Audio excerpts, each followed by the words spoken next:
19 জুলাই থেকে নিখোঁজ থাকার পর 24 জুলাই বৈষম্য বিরোধী ছাত্র আন্দোলনের অন্যতম সমন্বয়ক আসিফ মাহমুদ, আবু বাকের মজুমদার ও রিফাত রশিদের খোঁজ পাওয়া যায়।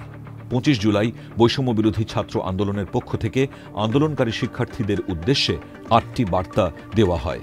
এর মধ্যে রয়েছে হতাহতদের তালিকা তৈরি, হত্যা ও মামলায় জড়িতদের চিহ্নিত করা, বিশ্ববিদ্যালয় হল খুলে দেওয়ার চাপ তৈরি করা।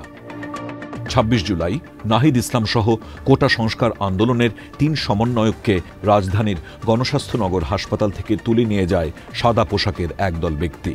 তারা নিজেদের আইনশৃঙ্খলা রক্ষাকারী বাহিনীর সদস্য পরিচয় দিয়েছেন বলে সেখানে উপস্থিত এক সমন্বয়কের স্বজন ও হাসপাতালের চিকিৎসকেরা জানান। এরপর 27 জুলাই বৈষম্য বিরোধী ছাত্র আন্দোলন সংগঠনের আরও 2 সমন্বয়ক সার্জিস আলম ও হাসনাত আবদুল্লাহকে হেফাজতে নেয় গোয়েন্দা শাখা।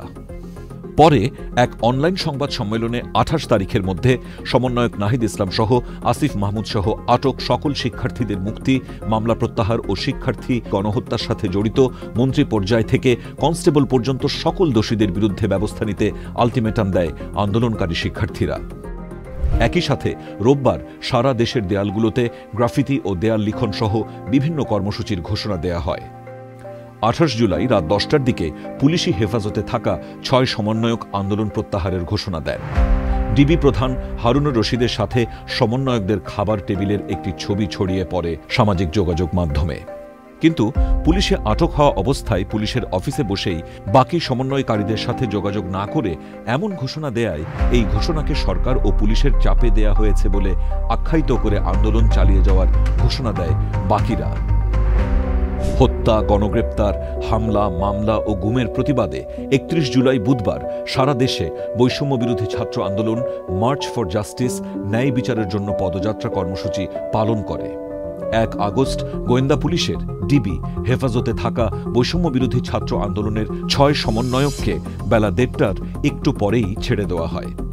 বৈষম্য বিরোধী ছাত্র আন্দোলন 2 আগস্ট শুক্রবার প্রার্থনা ও ছাত্র জনতার গণমিছিল কর্মসূচি ঘোষণা করে।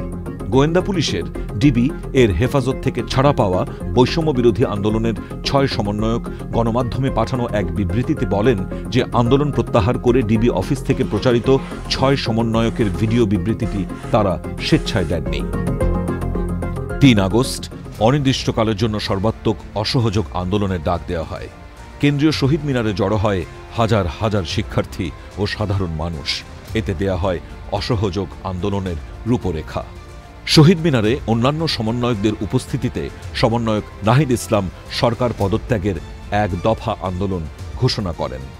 শুরুতে 6 আগস্ট বৈষম্য বিরোধী আন্দোলন লং মার্চ টু ঢাকা কর্মসূচি ঘোষণা করে।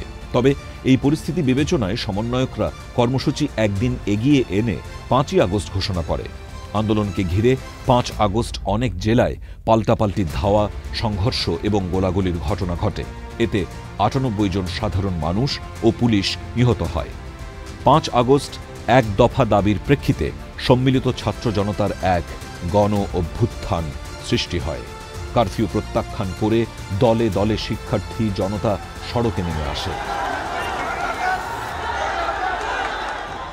পদত্যাগ করে দেশ ছাড়েন শেখ হাসিনা। 15 বছরেরও বেশি সময়ের শাসনের অবসান হয়।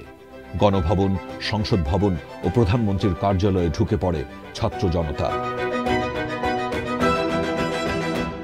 শেখ হাসিনা পদত্যাগের পর সেনাপ্রধান অন্তর্বর্তীকালীন সরকার গঠনের কথা জানান।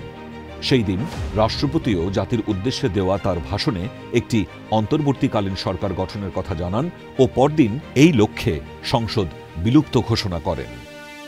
7 আগস্ট রাষ্ট্রপতির সাথে 3 বাহিনী প্রধান ও বৈষম্য বিরোধী ছাত্র আন্দোলনের সমন্বয়কদের বৈঠকের পর ডক্টর মোহাম্মদ ইউনুসকে প্রধান করে অন্তর্বর্তীকালীন সরকার গঠনের সিদ্ধান্ত নেওয়া হয়। 8 আগস্ট শপথ গ্রহণের মাধ্যমে বাংলাদেশের অন্তর্বর্তীকালীন সরকার গঠন করা হয়। নতুন এই সরকারে 17 জন উপদেষ্টা রয়েছেন, যাদের মধ্যে বৈষম্য বিরোধী ছাত্র আন্দোলনের সমন্বয়ক নাহিদ ইসলাম, আসিফ মাহমুদ ভূঁইয়া রয়েছেন। একটি কোটা সংস্কার আন্দোলন প্রায় 1.5 মাসের ব্যবধানে সরকার পতন আন্দোলনের রূপ নেয়। কোটা সংস্কার হয় রাষ্ট্র, সরকার শেখ হাসিনার দেশ ছাড়ার মাধ্যমে।